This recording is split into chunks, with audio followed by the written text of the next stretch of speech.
You ask Tiger to solve. This deals with linear equations with one unknown. The final result is x equals -9. Let's solve it step by step. Swap sides. Group all constants on the right side of the equation. Add 1 to both sides.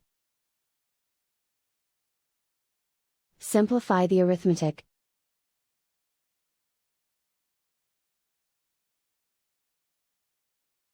Isolate the x. Divide both sides by -5. Cancel out the negatives. Simplify the fraction. Move the negative sign from the denominator to the numerator. Find the greatest common factor of the numerator and denominator.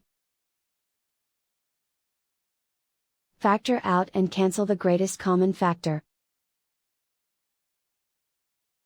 And so the final result is x equals -9.